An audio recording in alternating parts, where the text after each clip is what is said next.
weekend went well. I went and saw a movie Friday night, The Brink of War. It's about President Reagan and Gorbachev meeting in Finland to talk about the like 70,000 nuclear weapons that our two countries have or had at the time, and talking about what can we do. The whole world is worried about us having someone in the White House that'll push the button, or someone in the Kremlin over there that'll push the button, and suddenly the whole world's going to explode because we have enough nuclear weapons to destroy the entire world between us and Russia easily, many times over. So, a great movie, though. It's all about their negotiations. It's the whole movie just covers those 2 days in Finland between President Reagan and Gorbachev, and it was really well done. So I enjoyed that. It was a lot of fun. All right, who are we missing? We're only missing like one person, so we're doing really good here this morning. So we are going to start in our curriculum today. We're going to start out talking about functions and function notation, just kind of the basis of what we need to know for this year. You know, we got to know what a function is. We got to know how to write things in function notation and the whole thing. And I think this will fill our class period. This is kind of new since I'm using new curriculum this year that I've come together with. So I've kind of created this. So we'll kind of see how the timing works for future weeks. But let's just put something up here on the screen. Hope you have some pencil and paper. If you don't have some pencil and paper, take some time. I'll give you a moment to go grab some. I've got my pencil ready. I've got my paper over here. We're going to do some notes together. We'll do some sample problems together, write down some things so that when we have an assignment or a test or anything coming up later, we will have examples of the type of stuff we did. So it is great to have your notes ready. And you know, if you have a notebook where you just keep them all in one place, or if you just have a folder you put all your notes in, however you do that, I would encourage you to keep notes every week for what you want to do there. So, all right. Odd. Okay. Let me get this up on the screen. Let's get started with what we got here. So, that's what we're starting with. This is week 2. Week 1 was just a get to know you week. So here's what we plan on learning today. Determining whether a relation is a function, evaluating functions using function notation. So if you're not real clear about function notation, hopefully we'll get that cleared up for you today. Identify domain and range from equations, tables, graphs. There's lots of different ways to identify domain and range. Describe key features. So when we look at any kind of function, it's always good that if we can identify intercepts, extrema, increasing, decreasing intervals, positive, negative intervals, all that kind of good stuff, and interpret input and output values in context. So our essential question we're going to try to answer today is, how could a function describe a relationship between quantities? Between quantities. So here, I'm going to start out with the chat open here. In the chat, name one real world example of an input and an output. And here, I'll give you an example before you have to put in the chat there, just to, so you're thinking, what are you talking about, Mr. Brock? Like a vending machine. You input a code or you input some money. You know, you put money in it, and then you input a code, and it spits out whichever snack matches that code that you put in, right? Oh, I'll give me B12 or whatever it is, and boom, there's your M&Ms. So I'll give you a moment to think about that, but put a real world example of you put something in, you get something out. And what you get out depends on what you put in, right? Different codes give you different outputs in the vending machine example. ATM machine. Oh, I like that one. That's good. Because you punch in, well, you put your card in, you punch in how much money you want, and it gives you the money based on what you put. Google. We enter things into Google, and we all get different results based on what we entered, because we all entered different stuff. A gumball machine. You insert a coin, you get a gumball out. Keyboard. Yes, I have a lot of choices on my keyboard, so depending on which one of those I press, I get a different output every time. Right? That's a great one right there. Let's see, microwave. I see microwave a couple of times, so you get different amounts of time based on what you put in there. A calculator, a coffee machine, playing notes, going to guitar, depending on which string you select there. A piano, you press a different key, you get a different sound comes out of it, a different pitch, a different key. I love it. Very good. Lots of examples. Passwords for a device. You put in, the right password, you get the right thing out. Lots of good examples. Let's see what else I had. I had something else here. Oh, a grade. I had like a grade calculator. You input your points, and it'll give you, what your percent grade is. You got a 80% of it, whatever it is. That was a little more specific than the calculator, but that's the same type of thing. And oh, this is where I was going to just open it up for you guys right there, and you guys gave some really good examples. You gave a lot of them that I didn't even think of. So that's good. Good start for inputs and outputs. Because yes, any input you put is going to give you a different output with the vending machine, with the calculator, with the piano, with the guitar, with the keyboard, all these different things. You enter something different, you get something different back. But each one, every time in an ATM machine, every time you enter a 20, you'll get $20 back. It won't ever give you something different, right? It won't ever give you $10 or $30 if you enter $20. Every time I hit the G button on the keyboard, I'm going to get a G on the screen. Now I can affect that by shifting it and make it a capital G, but that's different input. I did a shift G. That's a different input. I get a different output. So each one is very specific. The output is based on the input. Very good. All right. So a relation. Let's talk about what a relation is first, and then we're going to jump to a function from a relation.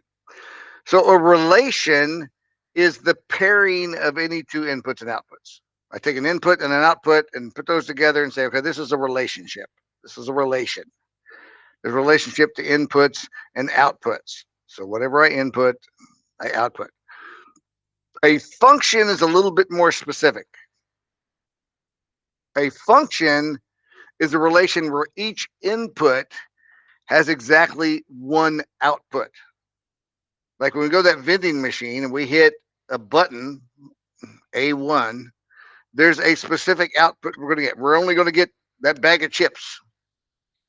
If we hit B7, we're not going to get two things. We're not going to get chips on this row, and then over here, a candy bar is going to fall down. That doesn't happen. It's a direct function. A vending machine is a function. One input will get you exactly one output. Now, sometimes you might get lucky, right? And two of them slip through there, but that's not the intention. The intention is if you press one, you get one, whatever input you get. So that's the difference between a relation. A relation could just generally be I hit one button on the vending machine and it kicks out three different candy bars. Now, we would enjoy that. That'd be a nice relation, but that would not be a function. A function is one thing in, gives you exactly one thing out. Now, let me say this. Maybe there's Snickers in three different slots. So I could press B1 and get a Snickers, or I could press B2 and get a Snickers, or I could press B3 and get a Snickers because they have Snickers in there three different times. Is that still a function? Because there's three different ways I can get a Snickers. What do you think about that? Put that in the chat. Do you think that's still a function? If I can hit B1, B2, or B3 and all of them produce the same thing, I get a Snickers either way. Is that a relation or is that a function?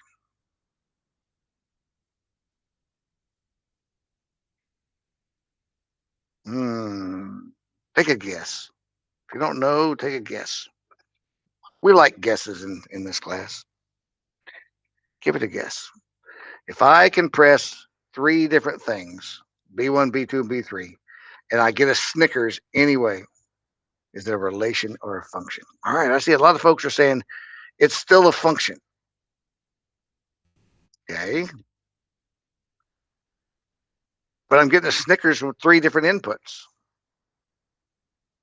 Well, if we look at our description here, our definition, I guess we should call it, I'm still only putting one input. I'm hitting B1, or I'm hitting B3, right? Or I'm hitting B. I'm only doing one input. Now, the fact that they all have the same output, that's okay. I only got one Snickers when I hit one button. Now, if I can hit one button and get all three of those at the same time, it's not a function anymore. But yes, it is a function, even though three different inputs give you the same output. Three inputs, same output. That's good. And you guys learned this in Algebra I. This is kind of a review. So if there's some of this you have forgotten, don't worry. That's why we're going over this again. But a lot of you folks remember a function. That is a great thing. As long as there's only one output for each input, and I don't get more things, we're good. So let's look at it visually. So if I have these three inputs that are blue, they're on the left, in case you're colorblind. On the right, there are three green dots, right? So a function would look like this. Each input only goes to one output. Each input has one arrow out, right? Each input, the first blue dot only gives you the first green dot. Nice visual representation of a function. So over here, we take that same function, and now the second input gives us the second and the third output. Oh, not a function. That one input has two outputs. Two outputs. So that's the thing to remember. If this visual helps kind of get, if you want to draw this out, if you're not sure about functions or you think it might be a little confusing, maybe you want to add this illustration in your notes that a function, one output per input, not a function if it has two outputs for one input. Any one of them. Now, we look at the first one, it's fine, and the third one, it's fine. It only takes one input to mess up your function. That one input right there messes up our function. The other one's okay. That's still a function. That's still a function. Oh, wait, no, it's not a function because that second input messed us up. All right, so with a function then, a function is, think of it like a function machine. They talk about that when they first introduced functions back in algebra. You have an input. You have an x. You have an x. And you put it into this rule, this function, whatever the function is. F of x equals x squared plus 2x minus 1. And it will give you an output. And the output, which is the y, we can call f of x. This is function notation. Say, when I put x in this function, this is the output I get, f of x. This is pronounced f of x. So you have a function rule, whatever the function is, you put in x, you get out f of x. But remember, this is the same thing. Here, I'll even put it on our screen. This is the same thing as y. Hard to write with the mouse, practicing that. So that's the same thing. That's the same. We'll say it equals y. That's the same thing as y. So we can say f of x equals x squared, whatever, or we can say y equals x squared, whatever. And that is the same thing. It's just function notation uses the f of x. You got to use the f of x for it to be function notation. So example, put an example up here. If f of x equals 3x minus 7, that is our function. And if we do f of 5, that means replace the x with a 5. Replace the x with a 5. That's what f of 5 means. Because this is f of x. So that means wherever you see an x, we're substituting out the x. We're taking the x out and putting a 5 in. That means we're doing this. This was the x right here, right? It was 3x minus 7. So now we're making it 3 times 5 minus 7.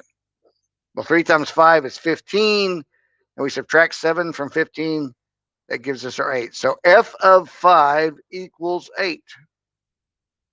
That's what that summarizes to. So let's practice this very basic skill. We're going to use this all year long. F of 5 equals, so we'll do this in all kinds of units and all kinds of different practice. So we need to make sure we understand what this is asking and what this is doing.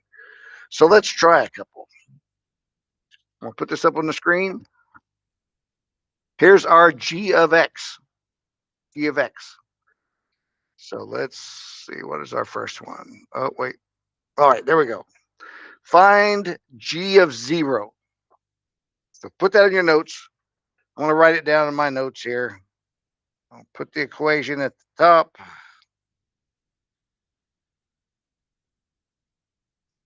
Minus 4x plus 1.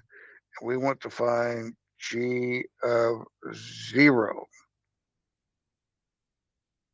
X squared minus 4x plus 1. Here, I'll show you what I'm doing at the same time so we can kind of work this together. Whew, that's a little dark. I'm going to have to get some extra light in here, but that's okay. We can kind of see that. So if I have x squared minus 4x plus 1, first I have to look and see, okay, if I'm substituting in for the x right here, where is there an x? Well, there's an x there, and there's an x there. There's two different places that I'm going to have to substitute. Two different places. So I'm going to have 0 squared, because that's my first x, minus 4 times 0, because there's another x there, plus 1. Well, what's 0 squared? Well, 0 times 0 is 0, minus 4 times 0. Well, that's still 0, plus 1. So 0 minus 0 plus 1. So g of 0 equals 1. G of 0, 1. That's what it equals. G of 0 equals 1. All right, did that make sense? Not bad, right? We could just substitute the 0 everywhere there's an x. All right, let's make it a little trickier now. Oh, here, I'll show that. Yep, 0 squared minus 4 times 0 plus 1 equals what? Here, I'll give you another one. Try this one. All right, find g of 4. When you get it, put your answer in the chat. I'm going to write it down on my paper here, but I'm not showing you yet.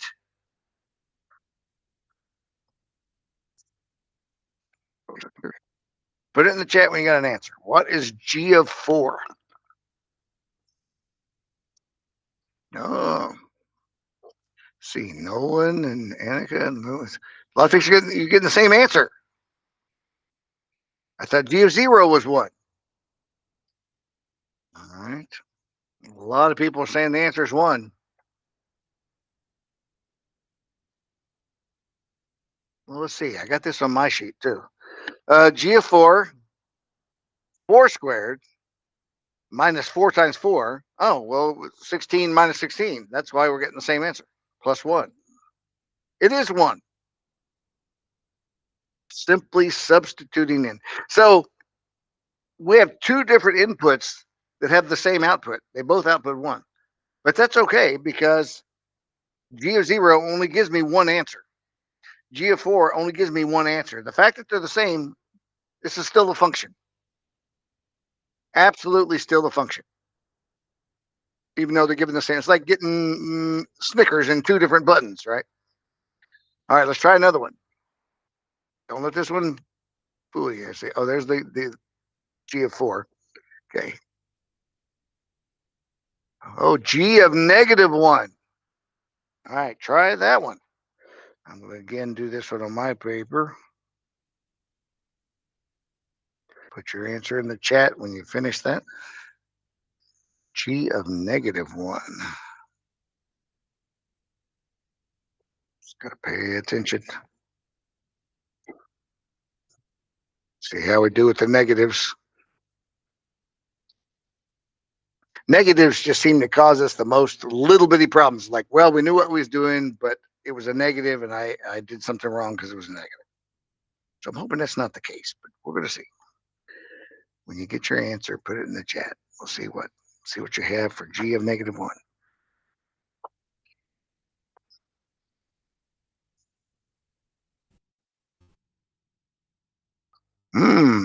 Okay. I see some answers. Question mark or two, because it's like, I think it's this. All right. A couple question marks. Everyone's getting a 6.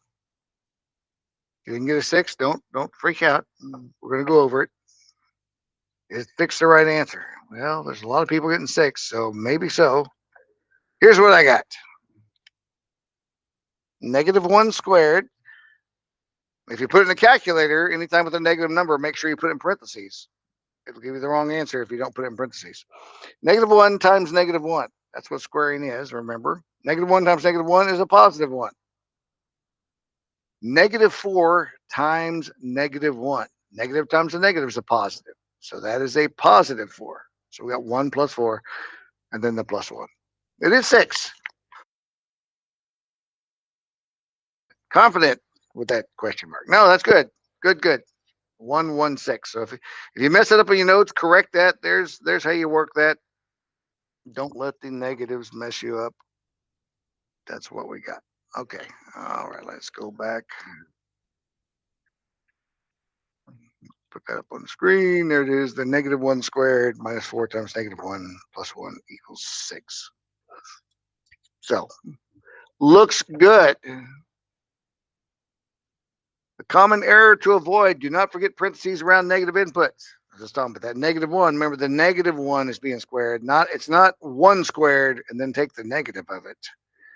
Make sure you have the negative in the parentheses if it's a negative number, so that you're treating it properly. Okay, so that's kind of covering a little bit, just a nice review of function notation. Function notation. That's what allows us to say just find g of 4. We put it in function notation so that we know that means substitute 4 into the equation everywhere there's an x. G of -1, function notation.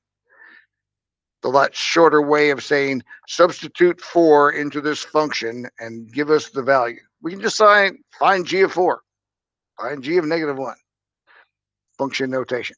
All right, let's look at, and you've heard this all through your algebra and everything, domain and range, right? We never let that go. No, that follows us all the way through math. Domain and range. The domain is all allowable input values. All allowable input values. And what is the input? Let me go. I'm going to change the color. With the green. Let's do this. Inputs are the x, right?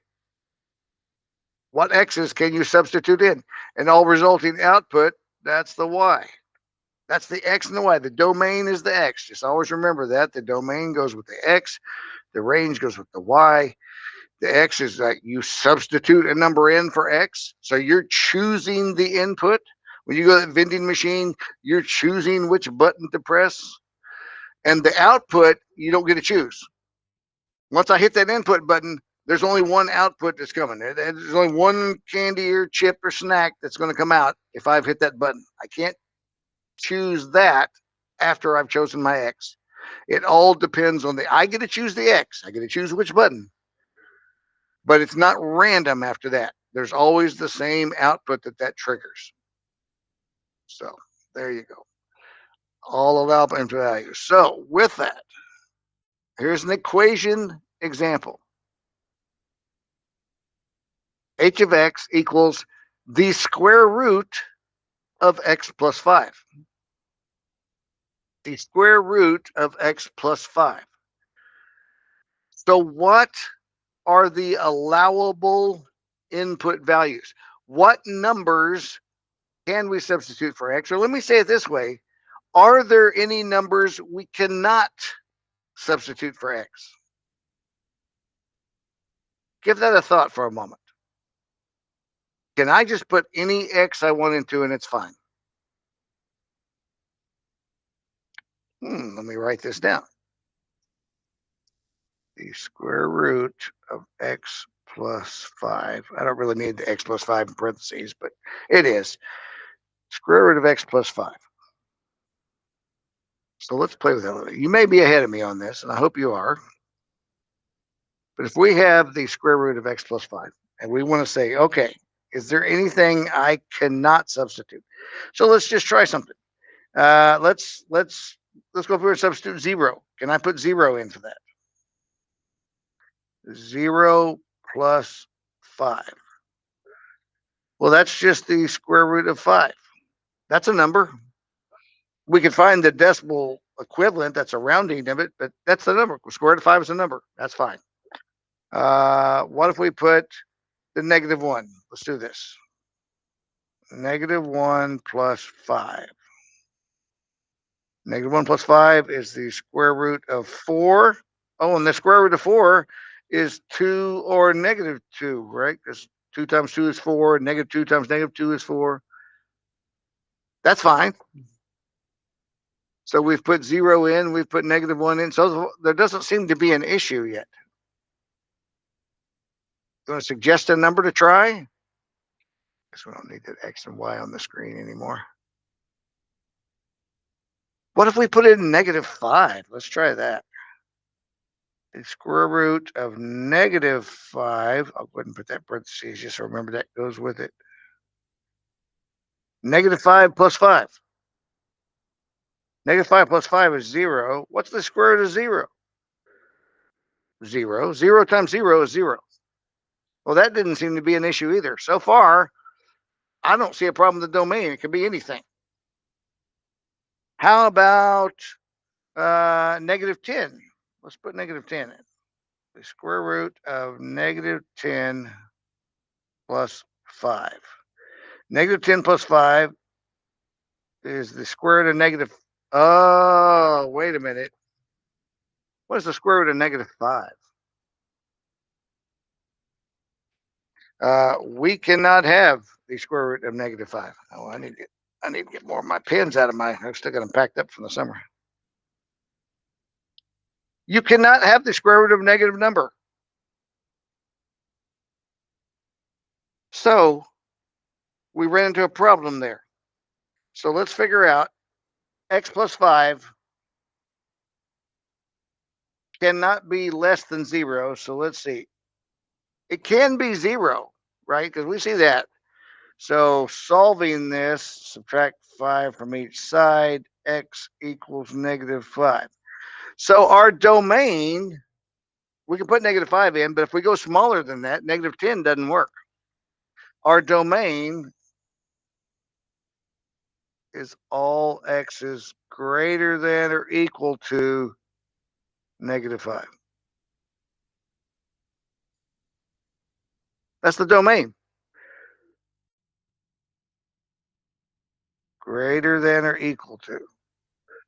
Because we can have -5. When we put -5 in, we got 0. That's a valid number. But if we put -6 in, it's going to be square root of -1. We put -7 in, square root of -2. Put -10 in, square root of -5. So as long as it's -5 or bigger, because -1 was okay, bigger than -5. So that's where in an equation you have to look and see, are there any values that would create a problem? And if we're trying to take the square root of a negative number, we have a problem because we cannot do that. And what's the range going to be since we're talking about that? What outputs can we get? Well, considering that you can have a positive and negative square root, if we say we're only taking positive networks, if we restrict it and say we're only taking positive square roots, that we won't take the -2, we're just going to take the positive value, then we'll never have below 0. The range would be all y's greater than or equal to 0. Because a square root is never going to be a negative number unless you're taking the negative value of it. But generally, they consider square roots to be, like if we graph this, square root of x plus 5,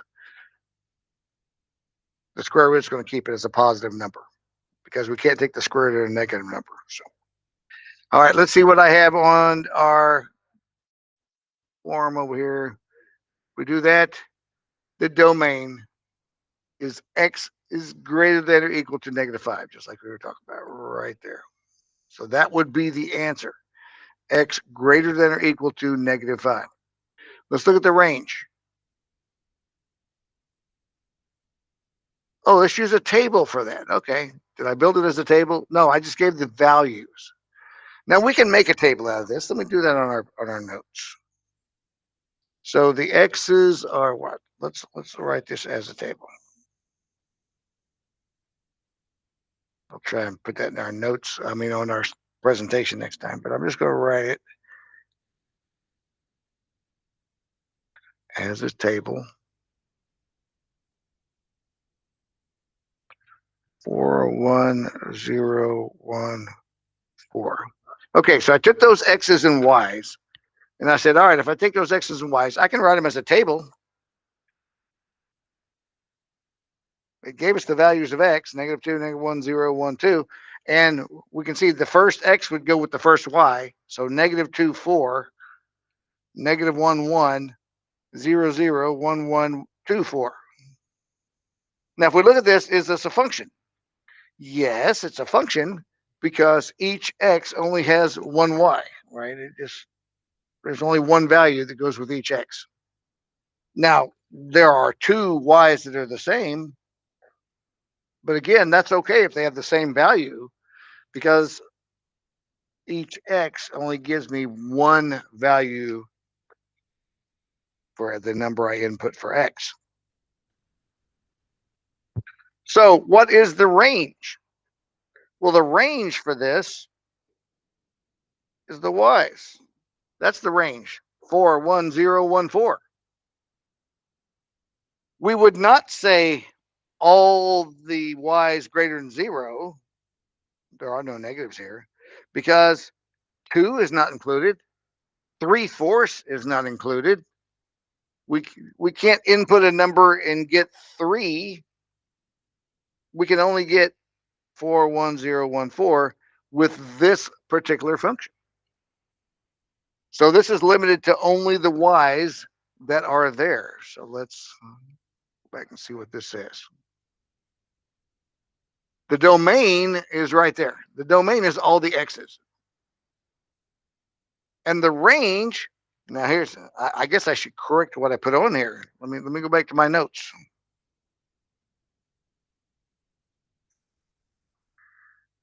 The range is 0, 1, and 4 because I've already got 1 and 4. You don't list them twice.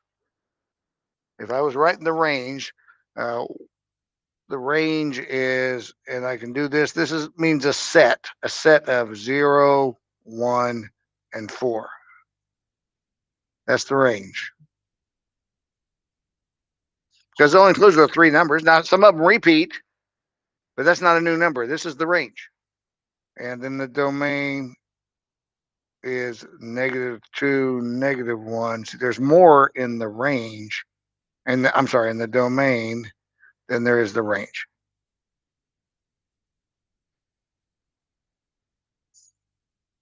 So we don't repeat. If there's more of the same number, you don't repeat it when you're saying what is the range. There it is. And context matters. I love it. If x is the number of people, it should be a whole number and be greater than 0. If we're talking about a word problem, right? A word problem to where we open up our restaurant, there's no customers. Our first customer comes in, and then every 5 minutes, 3 more come in. What is our domain? Well, our domain's not all x's because we couldn't have negative people, right? 0 would be the beginning, and it couldn't be 2.5, 3. It's not all x's greater than 0 unless you say all x's greater than 0's integers only. Because think about the context. I don't ever want 2.5 people in my restaurant. I never want that because then I probably have to have the police in my restaurant as well because there's a half a person lying there on the floor. I do not want 2.5 people. Think about the context when you're talking about the domain and range. So, all right, hold on. I got something else I want to show on this. I do have a couple of Khan Academy videos that are good for talking about these. So if you struggle with any of this and like to hear Sal and him explain it, he may explain it differently than I do, and this may be useful for you. So let me share this where you can hear the sound because as it is right now, you can't hear it. Let's see, evaluating functions. There we go. All right, we're going to watch this short video. It's just 58 seconds long, and see if it helps you understand something maybe I didn't say as clearly. The function f of x is defined as f of x is equal to 49 minus x squared. Find the value of f of 5. So whenever you're dealing with a function, you take your input. In this case, our input is going to be our 5. We input it into our little function box, and we need to get our output. And they define the function box here. So whatever your input is, take that, square it, and then subtract it from 49. So f of 5, every time I see an x here, since f of x is equal to this, every time I see an x, I would replace it with the input. So f of 5 is going to be equal to 49 minus, instead of writing x squared, I would write 5 squared. So this is equal to 49 minus 25. And 49 minus 25 is equal to 24. And we are done. There you go. Very quick. He's just going to talk about function notation, substituting in just like we had done before. Let me put that back over here. Let me show you another one. Since we're talking about domain and range, I just have some ways to show you that. Here, I'm going to present something else. Domain and range.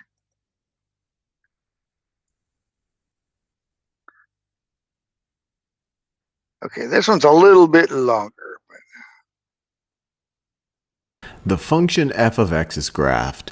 What is its domain? So the way it's graphed right over here, we could assume that this is the entire function definition for f of x. So for example, if we say, well, what does f of x equal when x is equal to -9? Well, we go up here, we don't see it's graphed here. It's not defined for x equals -9 or x equals -8.5 or x equals -8. It's not defined for any of these values. It only starts getting defined at x equals -6. At x equals -6, f of x is equal to 5. And then it keeps getting defined. F of x is defined for x all the way from x equals -6 all the way to x equals 7. When x equals 7, f of x is equal to 5. You can take any x value between -6, including -6, and +7, including +7, and you just have to move up above that number wherever you are to find out what the value of the function is at that point. So the domain of this function definition, well, f of x is defined for any x that is greater than or equal to -6, or we could say -6 is less than or equal to x, which is less than or equal to 7. If x satisfies this condition right over here, the function is defined. So that's its domain. So let's check our answer. Let's do a few more of these. The function f of x is graphed. What is its domain? Well, exact similar argument. This function is not defined for x's -9, -8, all the way down, or all the way up, I should say, to -1. At -1, it starts getting defined. F of -1 is -5. So it's defined for -1 is less than or equal to x, and it's defined all the way up to x equals 7, including x equals 7. So this right over here, -1 is less than or equal to x is less than or equal to 7. The function is defined for any x that satisfies this double inequality right over here. Let's do a few more. The function f of x is graphed. What is its range? So now we're not thinking about the x's for which this function is defined. We're thinking about the set of y values. Where do all of the y values fall into? Well, let's see, the lowest possible y value, or the lowest possible value of f of x that we get here, looks like it's 0. The function never goes below 0. So f of x, so 0 is less than or equal to f of x. It does equal 0 right over here. F of -4 is 0. And then the highest y value, or the highest value that f of x obtains in this function definition is 8. F of 7 is 8. It never gets above 8, but it does equal 8 right over here at when x is equal to 7. So 0 is less than f of x, which is less than or equal to 8. So that's its range. Let's do a few more. This is kind of fun. The function f of x is graphed. What is its domain? So once again, this function is defined for -2. -2 is less than or equal to x, which is... I've paused the video. because I want you to look at this and tell me what is the domain. Now it has -2, so he already told us -2 is the bottom of the domain. What's the largest number in the domain for this graph? So put that in the chat. And yeah, if you guys got to run to the restroom during class, just run and be back quickly. Yeah, it may be hard to see, but there is a little line from 4 to 5. There's a circle at 5. 5 is the largest number. And I want to show you, after we're through with this video, I want to show you how we can write that in interval notation separately than the way he's doing it. But what is the range? What is the range of this? What does it go from what to what?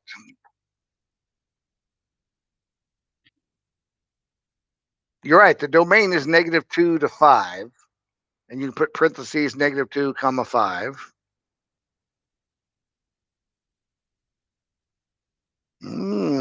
Just a little tricky.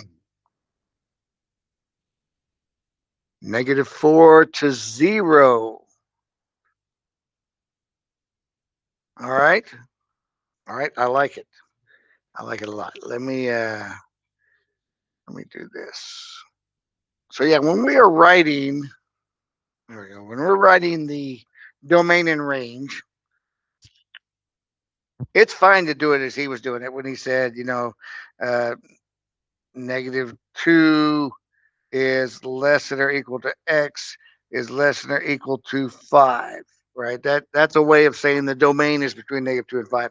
We can also do, and I think on our assignment this week, uh, I have it set up to check for answers. Just be this. Oh, wait.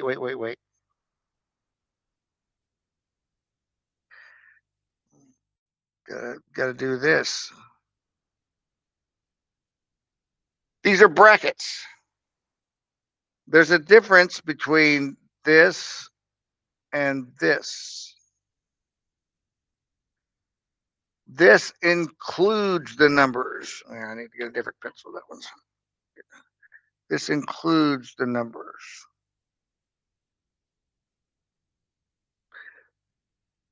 This does not include. So if it includes the numbers, which this graph did, it had filled in circles at -2 and 5.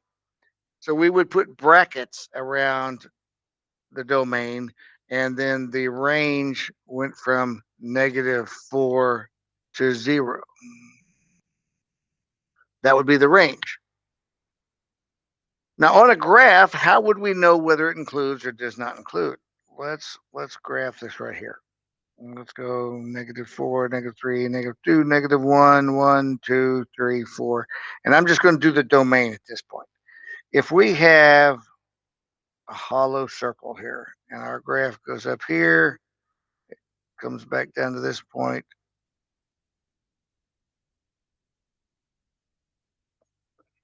Okay, I have this graph, and this is a circle filled in.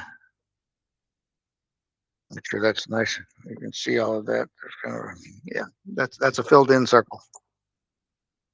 If we look at the domain on a graph, if you have a hollow circle, that means the domain goes all the way up to -4. That's -4. This is the point, -4, and we'll say like -2. That means it does not include that point. It goes all the way up to -3.999999999. That is part of the domain, -3.99999. But -4 is not part of the domain. So the way we would write the domain on this is we would say -4 is not included. 4 is filled in. 4 is included. You might want that in your notes if you don't know that, if you don't have that perfectly in your mind where you get that right every time, you might want an example like this in your notes.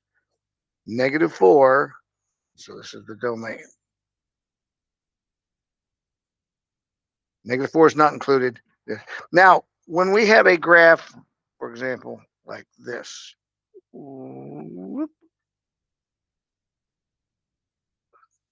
the domain of this is from negative infinity because it keeps going left and it keeps going right. When you use infinity, you always use parentheses because you can't include infinity because you can't tell me what the last number is. Infinity is always parentheses. Negative infinity and infinity.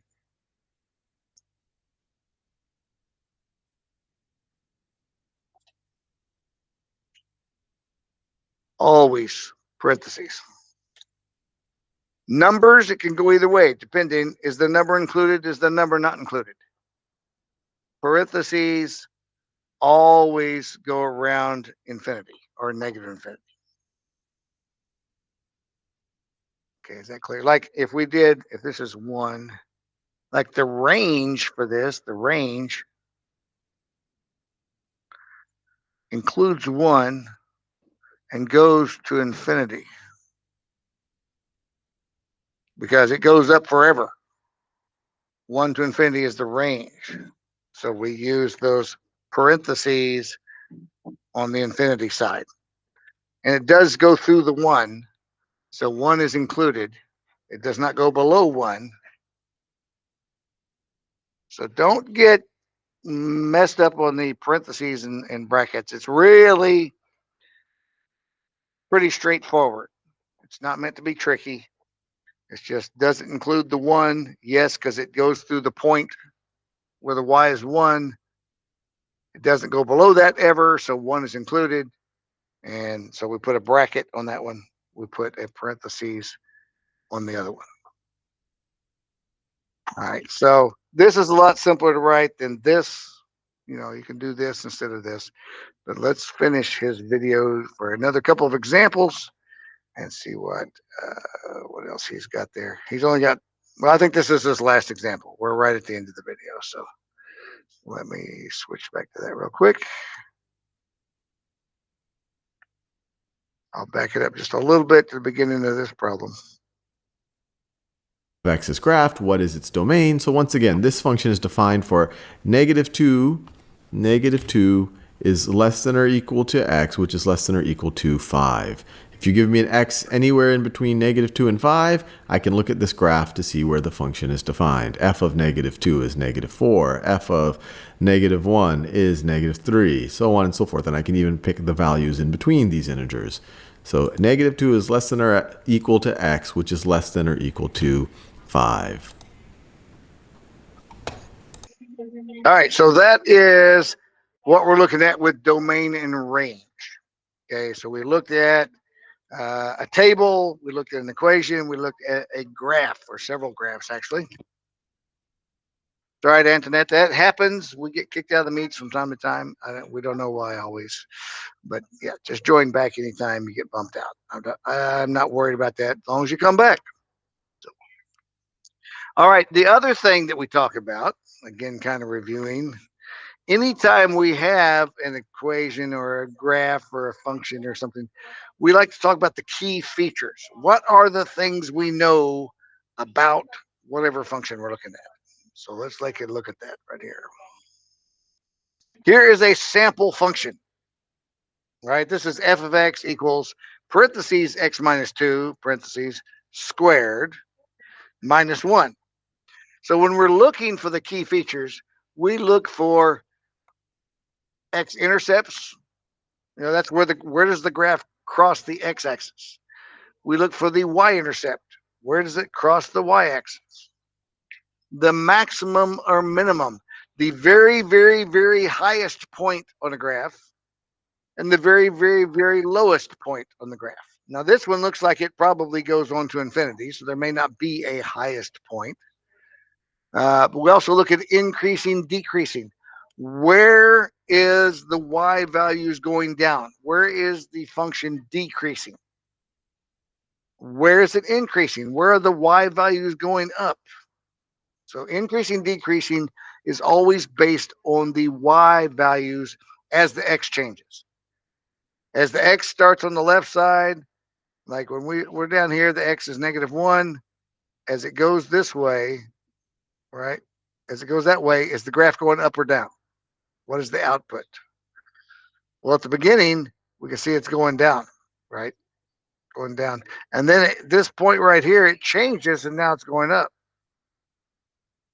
So this graph is decreasing and then increasing.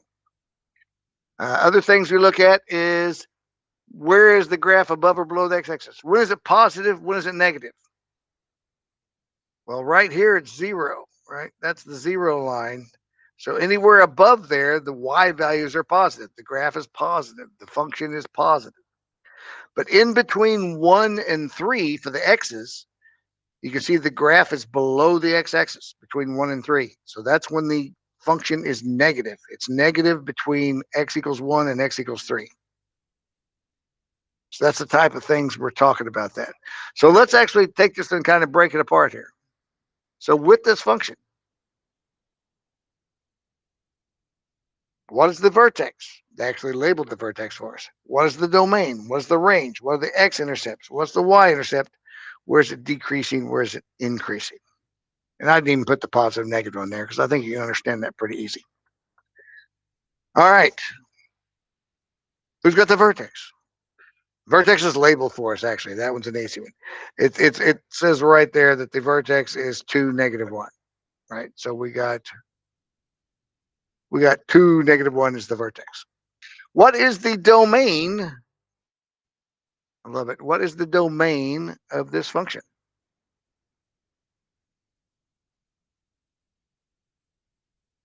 You can put that in the chat. You can answer that out loud, raise your hand or whatever.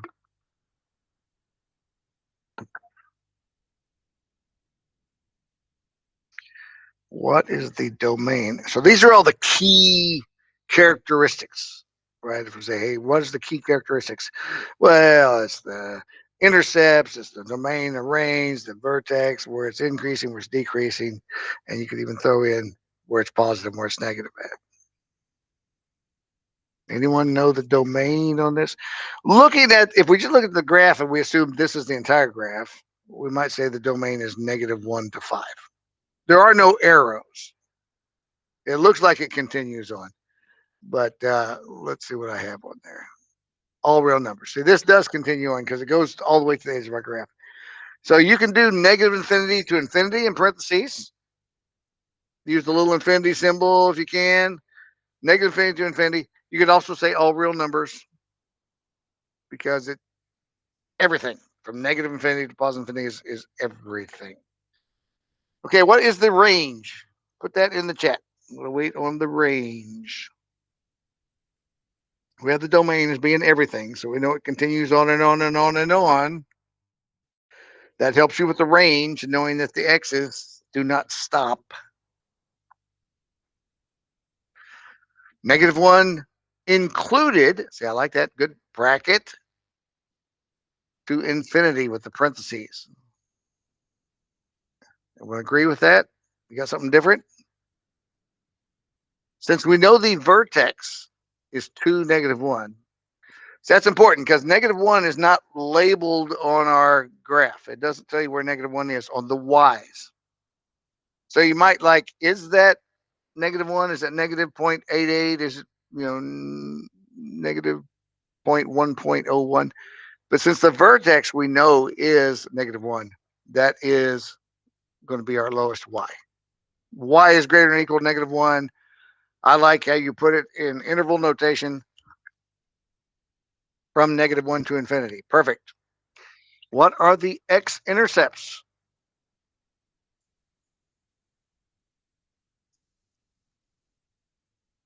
Now, the x-intercepts, you should give the points, not just say, oh, it's over there where x equals 1.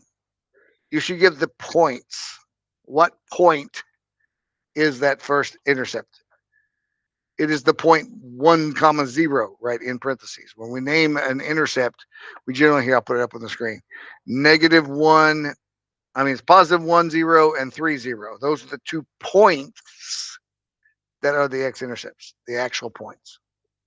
So yeah, make sure you list. Don't just put 1 and comma 3, because that could be the point 1, 3. Don't put 1, 3. Put 1 comma 0, 3. Now, what about the y-intercept? Now, we have to assume that that is right at the 3, but it looks like it's right at the 3. So the y-intercept is 0, 3. Right there, 0, 3 is the y-intercept. So where is this graph decreasing?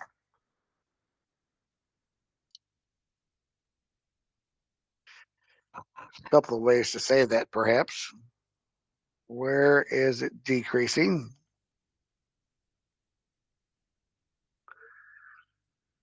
This is decreasing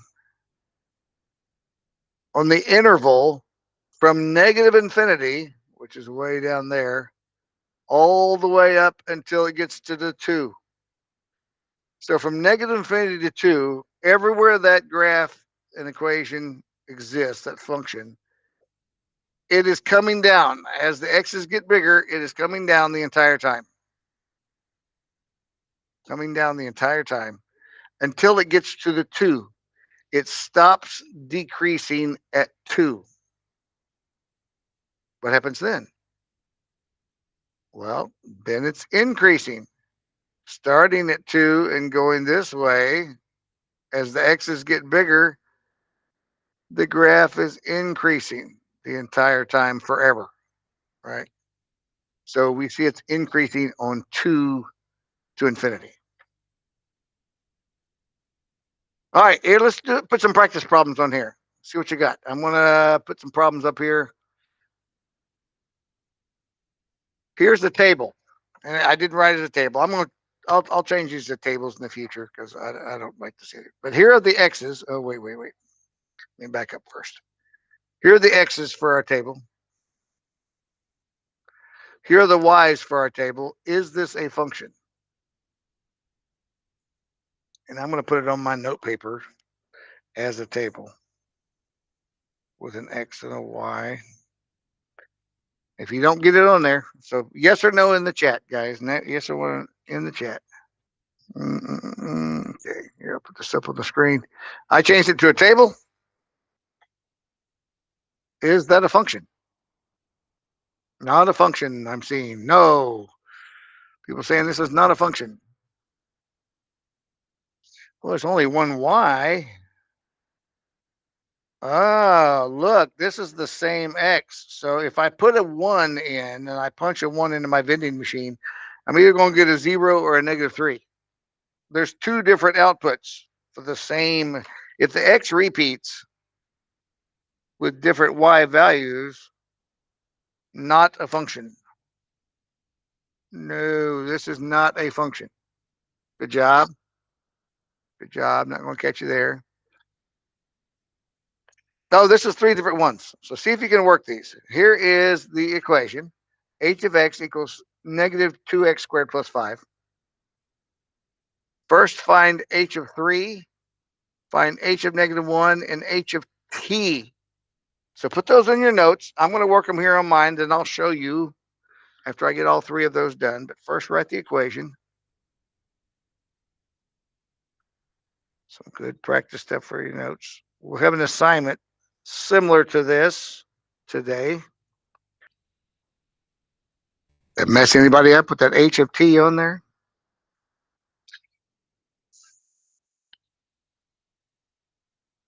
H of t is actually the simplest one on there. So don't let that freak you out when like, well, what do I do with that? Well, you do exactly what it says to do. You substitute t in for x.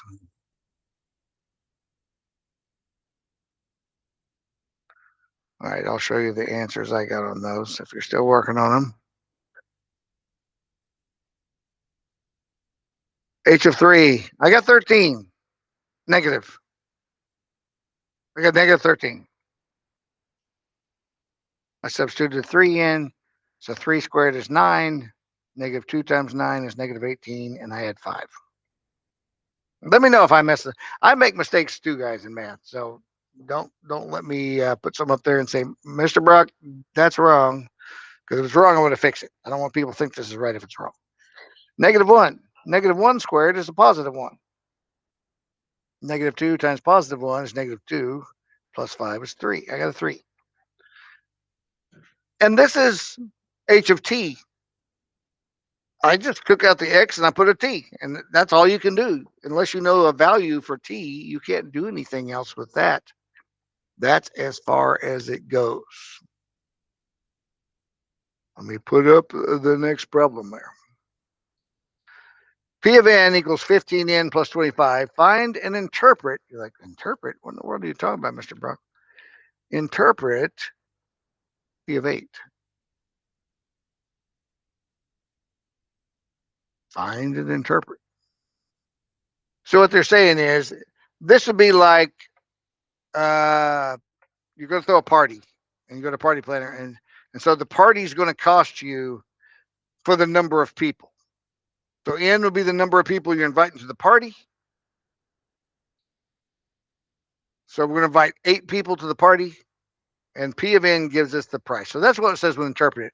For 8 people, it's going to cost this much money. So that didn't really give you the whole word problem to be able to interpret it nicely, but that's what that's saying. So 15n plus 25. 15 times 8 plus 25.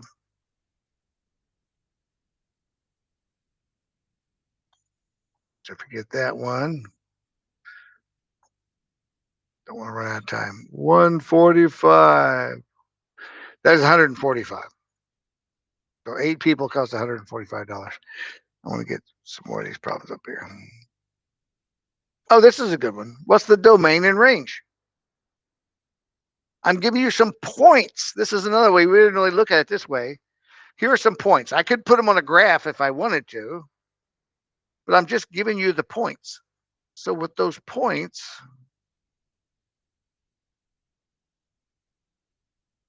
I'm going to put a text box up here. Domain.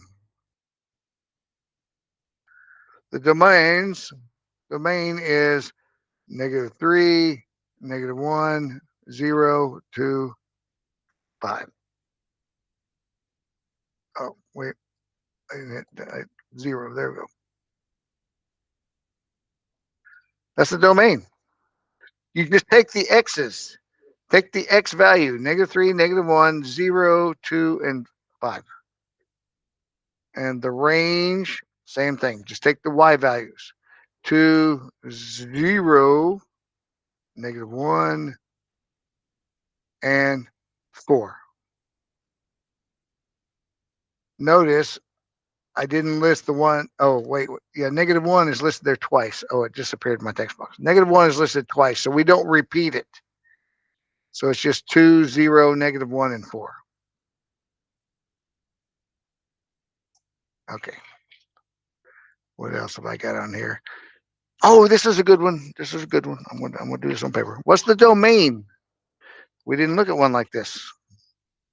That's this. 1 over x plus 3. What is the domain?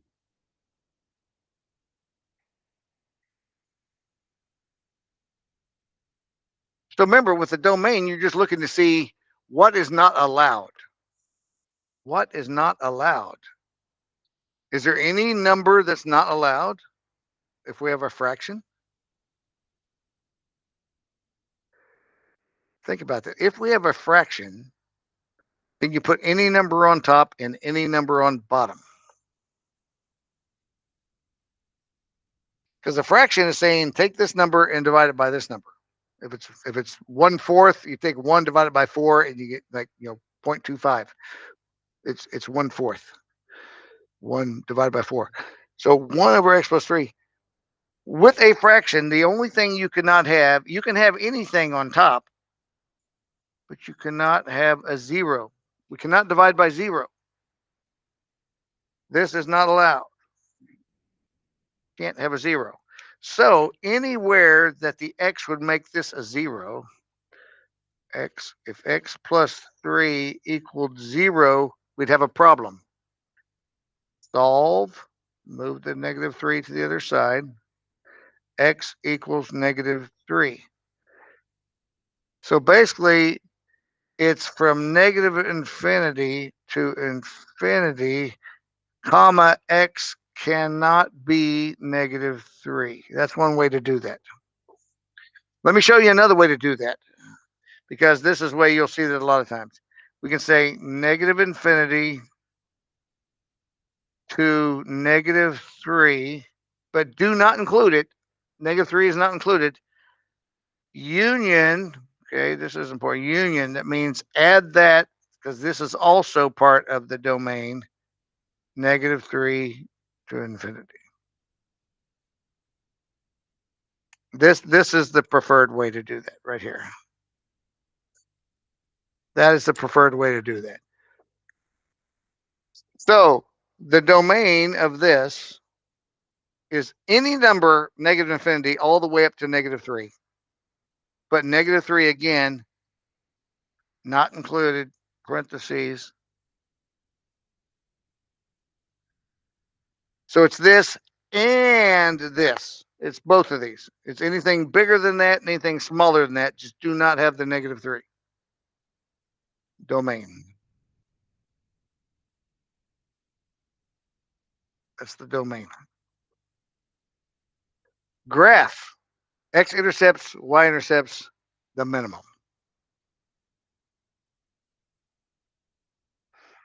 X-intercepts. Let's see, this is the point, negative 4, 0. This is the point, 2, 0. What's the y-intercept? Looks like that is 0, negative 8. And the minimum, what's the very lowest point on there for y? Negative 9. Negative 9 is the minimum. It's at the point negative 1, negative 9.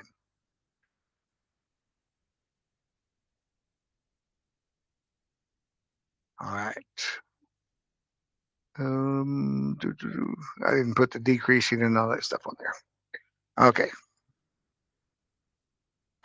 So for week 2, our assignment, let me pull up and show you where that is. So in our Google Classroom, if you go to the classwork tab, you will now see in week 2, there is an assignment here. You may have to log in because this is on formative. Let me go to formative there, show you the assignment.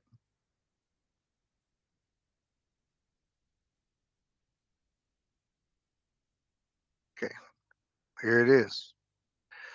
You have, oh, there's a start button. Okay. Determine whether this is a function. Is this a function? Explain. Yes, because. No, because. Here's a table. Is this a function? Yes or no? Why? Why is it a function or why is it not a function? Find f of negative 2. You just have to type the answer, the number that it is, whatever it is when you substitute negative 2. When you substitute 0, f of 3, g of a. What is the domain of h? And this, use the parentheses or the brackets. What's r of 7? Domain and range. Fine. So you got, looks like 15 problems. 15 problems. 15 problems. You probably have to log in when you get there. So I will give you the last 10 minutes of class to go ahead and start on the assignment. You can go ahead and start on this. I will be here if you have any questions. As you get done, you can leave if you're good and can work on it. But if you think you might get stuck on something, stay here in class. I'm happy to help you with that. But the rest of the time is yours, so you can get started. You can get this done before Friday, and you'll be done. Some of these do have get a hint. If you want a hint, you can click on that. Some of those have that, get a hint. But that is it this week, guys. Thank you for your participation. Hope you got some good notes down. I will let you work.